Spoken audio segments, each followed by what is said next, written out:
My parents used my wedding fund for my twins' lavish celebration, so I finally cut them off. But now they're back, needing my help. I, 28F, must explain everything here. I've had this rivalry with my twin sister, Emily, for as long as I can remember. In my case, it wasn't just between us, but I suppose that's normal for siblings. Without even recognizing it, my parents were deliberately pressuring us into it. I was just there, and they've always treated Emily like she's something unique. I'll tell you why this occurred. Emily is precisely 12 minutes my senior. You heard correctly, 12 minutes. It seems that's all it takes to be my family's golden child. Emily was their miracle baby, the one who could do no wrong from the day we were born. I wasn't a horrible kid or anything, but she always received the credit for whatever I did. My first recollection of this partiality dates back to kindergarten. Both of us participated in the school play. I played the main part in Little Red Riding Hood, and Emily got 2 lines as a flower. Emily started crying on stage during the performance after forgetting her lines. My parents missed my entire performance as they hurried to console her right away. Later that evening, they didn't even recognize my accomplishment. All they could speak about was Emily's bravery for trying. For the duration of primary school, this pattern persisted. Emily would be told, "Oh honey, you tried your best," if she received a C on an exam, but I would hardly be acknowledged if I received consecutive A's. I recall working on a science fair project about renewable energy for weeks in 4th grade. I conducted research, constructed models, and even spoke with regional environmental specialists. When I handed my parents the blue ribbon for winning first place, they hardly gave it a glance. "That's still wonderful," they said. But Emily had a difficult day during volleyball practice. "Can we discuss this at a later time?" After that, I stopped showing them my honors. The worst thing was that they made no effort to conceal their partiality. My dad used to make jokes at family get-togethers about how Emily was their firstborn, and despite the fact that we are twins, those 12 minutes somehow made her the older sister. "Emily is our responsible one. She looks after her younger sister," he would remark. I was standing there, listening to them reduce me to Emily's shadow and nothing more. Things started to have a significant psychological impact on me in middle school.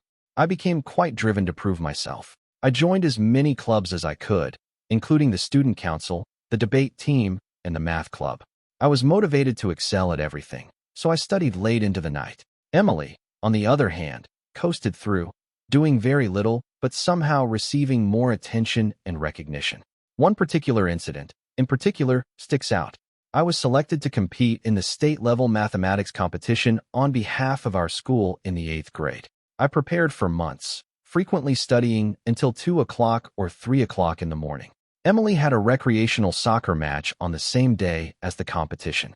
In addition to not showing up to support me, my parents didn't even inquire about how I was doing. All they could speak about when I brought home the trophy for 2nd place was how Emily needed to be cheered up because her team had lost their game.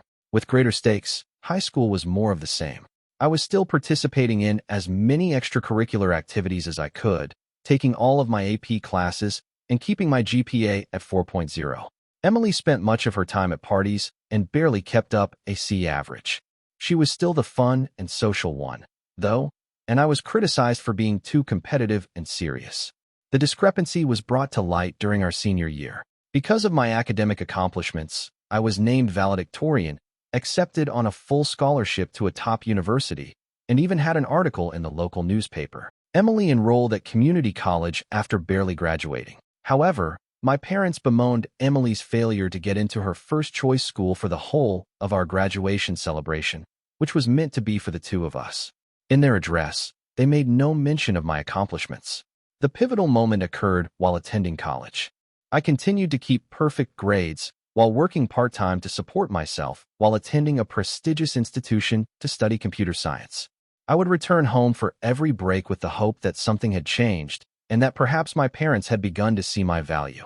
Instead, it was Emily this and Emily that. Somehow, her decision to leave community college after just 1 semester was interpreted as a sign that she was brave enough to follow her own path. Then, in my junior year, came Thanksgiving break. Everything changed when my uncle, who had always had a slightly excessive love for alcohol, made a mistake.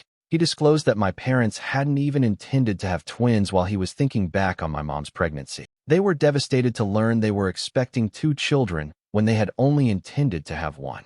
My dad, being the docile person he is, simply shrugged and said, "We'll figure it out." My mom had been concerned about how they would manage 2 babies. However, their method of figuring it out was to basically choose a favorite and focus all of their energy on her, which was, of course, Emily, their cherished firstborn. In their minds, those pivotal 12 minutes were the difference. After years of wondering why they didn't care about my accomplishments, everything suddenly fell into perspective when my uncle confessed this to me. When we were seated at the dinner table, it all made perfect sense.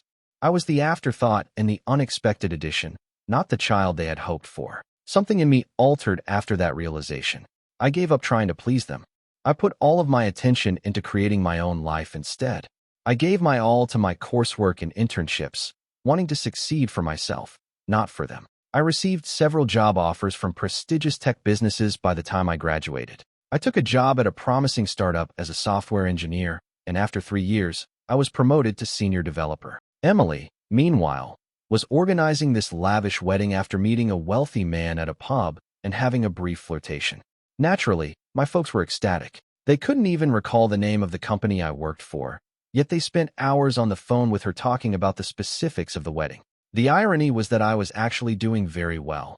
My company was getting ready for an initial public offering, IPO, and my stock options were worth more than Emily's fiancé made in a year. They never inquired about my professional background. It was the wedding fund situation that ultimately crushed my heart. The only one who had ever treated us fairly was our grandmother. She left each of us a sizable sum of money before she died, especially for our upcoming weddings. She had been very explicit that we were to share the money evenly. She told me in private that she was aware of my parents' treatment of me and that this was her method of making sure I would have something that was exclusively mine. Naturally, though, my parents were unable to honor her last desires. Emily wanted this ridiculously lavish wedding, complete with a celebrity photographer, a fancy outfit, and several locations. They chose to take from my share of the inheritance rather than urging her to cut back or asking her wealthy fiancé to contribute more. They didn't even tell me. They didn't ask. It wasn't until months after the wedding that my inebriated uncle, yes, the same one, spoke about it at another family get-together. They responded angrily when I confronted them about it. "Oh, honey," my mother remarked dismissively, waving her hand. "We were going to tell you eventually. When we can, we'll reimburse you." Even worse was my father's reply. "Well, Emily needed it more. She's the conventional one, getting married, and since you're so preoccupied with your work, it's unlikely that you'll even desire a lavish wedding." I felt nothing as I stood in their kitchen, staring at these folks who were meant to be my parents. Just this deep emptiness without any sadness or rage. They were unable to even comprehend the wrongness of what they had done. They believed that since it was for Emily, it was totally acceptable to take my inheritance without my consent. Emily had always been the focus. I returned to my flat that evening and gave my life a lot of thought. I came to see that Emily had eclipsed or completely disregarded every significant turning point, accomplishment, and proud moment. My graduation from high school. They were too preoccupied comforting Emily over her grades. My college scholarship was hardly recognized due to Emily's difficulties at community college. My first promotion? Disregarded because Emily was preparing for her wedding. I did something I should have done years ago. When I opened my laptop, I emailed them and said, "I am aware of the wedding fund. I am aware that without consulting me, you used my inheritance to pay for Emily's wedding. The way you've treated me throughout my life is more important than the money. You never made an effort to conceal the reality that I was never the daughter you desired. I'm done attempting to win your affection and acceptance. I'm over being the kid you didn't want. Do not get in touch with me again unless it is to repay my money. Please." I felt a tremendous weight lift off my shoulders as I pushed send, banned their numbers, and deleted them from all social media. For the first time in my life, I didn't have to worry about trying to meet Emily's standards or gaining acceptance that I would never receive. It has been a life-changing year. I gave my job and personal development my full attention. My stock options are now worth more than Emily's whole wedding expenses because our company's initial public offering, IPO, was a success. I started therapy to address my childhood trauma, purchased my own home in a desirable area of the city, and formed sincere friendships with individuals who genuinely respect me for who I am. Occasionally, Emily makes an effort to connect through distant family members or mutual friends. She will write things like, "Family should stick together," or "You're still my sister." But where was this sense of family when she saw our parents discount my accomplishments throughout the years? Where was that when she joyfully received my inheritance for her wedding? She shared our parents' complicity in everything. Some relatives have attempted to place the blame on me by claiming that I'm being too severe, that blood is thicker than water, and other such things. However, these are the same individuals who silently observed my parents' years-long favoritism of Emily. They remained silent after seeing my treatment. They are no longer able to express an opinion. It's interesting because cutting them off has made me realize who my true family is. My therapist, who is helping me see that none of this was my fault. My coworkers, who applaud my accomplishments. And my college best friend, who assisted me in moving into my new home. These are the ones that genuinely care about me. I have been offered a role as team lead at the firm I work for, which recently launched a new office in a different state. It's a great opportunity. For the first time in my life, I'm making a decision without considering how it will compare to Emily or what my parents will say. It feels amazing to be living my life for myself. Am I the jerk for cutting them off entirely? Reddit? I often question whether I'm being overly dramatic, but every time I consider the possibility of getting back in touch with them, I reflect back on all the years I spent feeling inadequate, and I know I made the correct decision. It's going to get even more complicated now, though, and I need your honest thoughts on what I should do next. Update 1. 2 weeks ago, everything changed drastically. My phone began ringing with several calls from my uncle when I was in the middle of a team meeting. My initial reaction was to ignore it because family calls always indicate turmoil, but I decided to answer it because there was something unique about receiving several calls in quick succession. He began trembling a little. "Hey, it's Uncle Greg." I knew right away that something was amiss. He is typically the type of guy that remains positive, even in the face of adversity. "I need to discuss your parents with you." I felt sick to my stomach. I knew this couldn't be good news because I hadn't heard from them in 2 years. "What's happening?" Trying to speak steadily, I asked. "They were involved in an accident, a rather poor one. They are in the medical facility." He paused, and I heard him inhaling deeply. "Their car was struck by a truck that ran a red light. Your dad is in critical condition, and your mom has several fractures. They have spent a few days in the hospital." Days? I said it again, raising my voice. "And until now, no one had the idea to tell me," he said. "They wanted me to let you know," in a calmer tone. "I believe they want to see you. I believe that's not all, though. Their insurance is having issues." There was, of course. He went on to tell me that 6 months prior, my parents had allowed their health insurance to lapse. They had been having financial difficulties due to credit card debt and poor investments. They were far from being discharged from the hospital, and the medical bills were already mounting. "What about Emily?" I knew the answer when I asked. Uncle Greg let out a sigh. "She said she couldn't assist with the bills when she visited once, immediately following the accident. For some reason, she didn't want to ask her husband for money so soon after their honeymoon. She is occupied with her stepchildren, her new family." That made me giggle. Emily is typical, always coming up with an excuse. Emily was too proud to approach her wealthy husband for assistance with our parents' medical expenditures, even though she had no trouble taking my fortune for her wedding. I sat in my office for a while after I hung up with Uncle Greg, gazing out the window at the skyline of the city. I didn't miss the irony. Now that my stock options had vested and I had more than enough money saved to pay for their medical expenses, I was truly in a position to assist them. Did I want to, though? I was unable to concentrate on anything else for the following few days. I jumped every time my phone buzzed, anticipating a call regarding their status. I couldn't stop picturing them in hospital beds, presumably wondering if I would ever arrive. Since they were my parents, I felt bad for even thinking about not helping. The years of favoritism, the stolen fortune, and the way they only contacted me now because they required something from me were all brought back to me, though. Simply put, this was about money, not about re-establishing contact or making amends. 3 days after Uncle Greg called, Emily texted me. "I am aware that you are performing well at work. Parents are in dire need of assistance. This is your opportunity to act morally." My opportunity to act morally?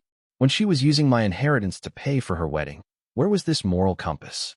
Where had she been all those years when she saw our parents brush off my accomplishments? My parents finally called themselves after a week of internal conflict. Although my mother's speech was weak and obviously influenced by painkillers, her deceptive methods remained the same. As if the past 2 years of silence hadn't occurred, she began, "Sweetheart, we're in a really tough situation here. According to the specialist, the expenses might reach $200,000. not including rehabilitation.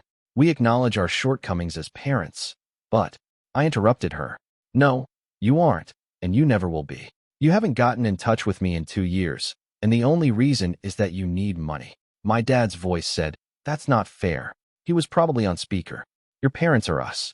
Family supports family. That statement, family helps family, set me off. Anger that had been bottled up for years came to the surface. Family helps family. I said it again. When you used my inheritance to pay for Emily's wedding, where was that feeling? Where were you when you missed my college graduation? Where were you when you neglected every significant event in my life because you were too preoccupied with showing your admiration for Emily? After a brief period of silence, my mother began to cry, those recognizable, cunning tears I had heard so many times when she wanted to make me feel bad. She said, "How can you be so cruel? The hospital is where we are. Your dad may require surgery. Will you truly desert us at this point?" I inhaled deeply before uttering the words I had been wishing to say for years. Yes. In fact, yes, I am. All my life, you emotionally abandoned me. You just thought of me as Emily's shadow and your fallback option. Now that Emily is refusing to assist, you turn to me. No, I will no longer be your last option. But we're family, my father started. No, I cut in. We're not. We have not been family since you determined that Emily was the only child deserving of your love. I'm finished. Never get in touch with me again.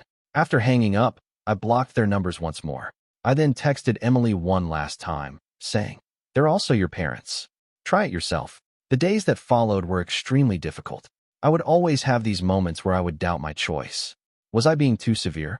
Despite all, should I still assist them? But every time those thoughts surfaced, I was reminded of how they had treated me throughout my life and how they had only ever contacted me when they wanted something. Yesterday, Uncle Greg gave another call. He attempted to guilt-trip me by claiming that my parents required physical therapy and surgery since their health was deteriorating. He said they might lose everything and that they were discussing remortgaging their home. The problem is that I have no responsibility for their financial difficulties. They made their decisions. They decided to give Emily preference. They decided to squander the money I left them. They decided to allow their insurance to expire. They are currently dealing with the fallout from their decisions. Some may accuse me of being heartless. Perhaps I am, but I've been striving to be good enough to win their love my entire life, and I'm done. I am no longer the fallback option when Emily refuses to take charge. I'm done being the one who has to make all the repairs.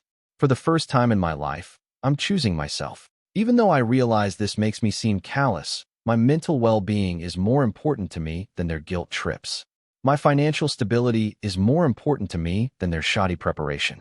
Reddit, I know I previously questioned whether I was the jerk for cutting them off, but I need to know if I'm the jerk for not helping them pay their medical costs. This one even seems unclear to my therapist. While I feel bad about it, I also think that this is just another instance of them only wanting me around when they need. And believe me, the narrative doesn't end here. The situation is going to become considerably more intricate. Update 2. My life took yet another drastic change 3 days ago. I was enjoying a peaceful evening at home after a very demanding workday during which we had completed preparations for the opening of our new office. My doorbell rang at precisely 8:07 p.m. when I was studying some project paperwork, enjoying a glass of pricey red wine, a minor luxury I now permit myself, and some classical music playing softly in the background. I hadn't ordered anything, and most of my friends normally text before coming over, so I wasn't expecting anyone. I froze, staring through the peephole.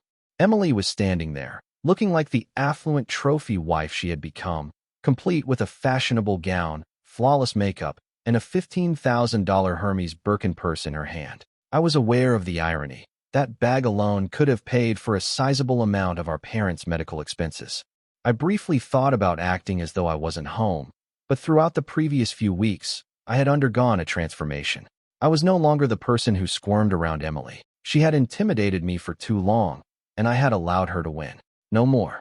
I opened the door with my cool, controlled, and slightly dismissive corporate boardroom demeanor. Leaning against the door frame, I remarked, "Well, if it isn't my dear sister, what brings you to my humble abode?" Without waiting for an invitation, she swept by me and entered my apartment, Emily's usual behavior. Her gaze swept across my living area, taking in the original artwork on the walls, the contemporary furnishings, and the floor-to-ceiling windows that overlook the city. I could picture her mentally listing everything.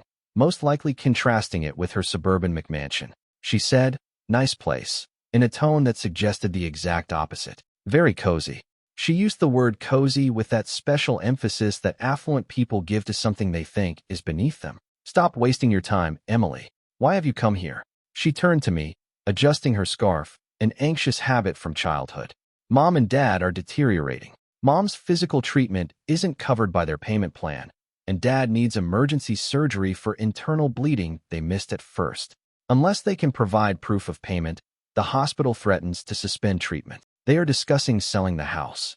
I saw her knuckles whiten as she gripped her fancy purse more tightly. Emily, in her classic form, she was clearly preparing for something. And that's my problem because I arched an eyebrow, purposefully imitating her patronizing tone from our early years.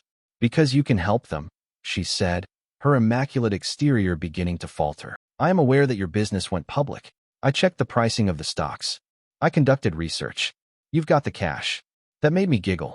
The sound, which was perhaps rougher than I intended, reverberated off the walls of my flat. "Oh, you have been monitoring me? How intriguing. Did you do this much research before using my inheritance to pay for your wedding? Or prior to your own refusal to assist them in all this? Where is your wealthy husband?"